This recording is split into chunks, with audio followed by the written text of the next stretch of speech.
আসসালামু আলাইকুম সবাইকে। আমরা একটা নতুন জায়গায় চলে এসেছি। দেখতে পাচ্ছ, এটা দেখে কি মনে হচ্ছে?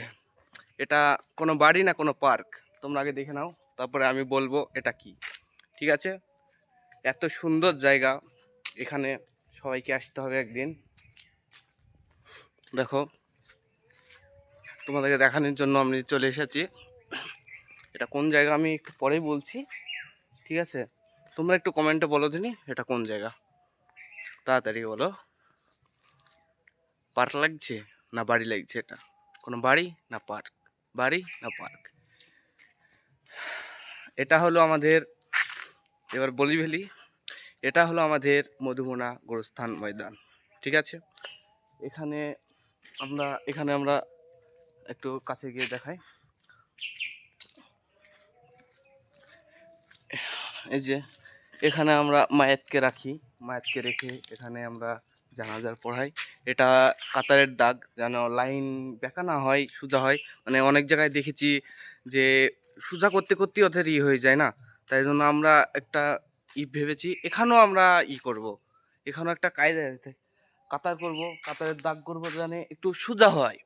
মানে কেউর ভুঁড়ি এখানে পেরিয়ে গেছে, কেউর হয়ে গেছে, কে বেঁকা হয়ে গেছে, কে হয়ে গেছে, তা হবে না। এখানে আমাদের শুধুমাত্র সুধা, এখানে আমাদেরকে শেষ ঠিকানা। এখানে আমাদেরকে সকলকে আসতে হবে। এটা এই জায়গাটা বিশেষ করে অনেক কি প্রয়োজন আমাদের। ঠিক আছে?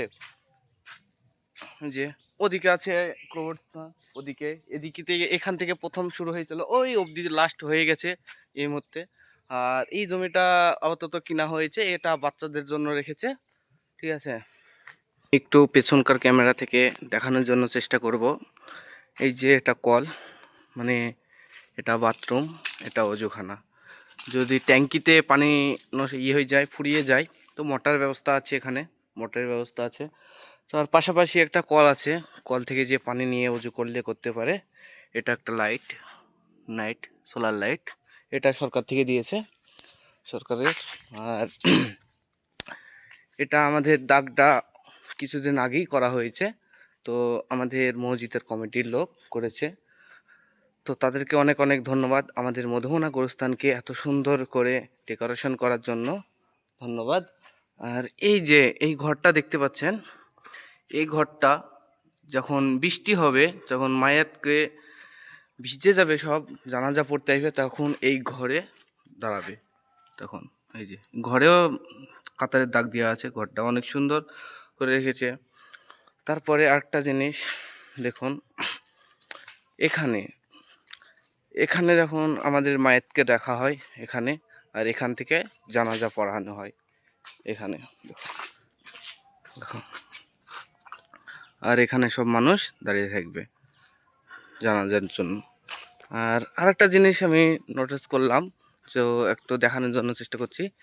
এই যে এই যে হ্যারো তাক দেখতে পাচ্ছ, এটা এখান থেকে শুরু হচ্ছে এটা অবধি।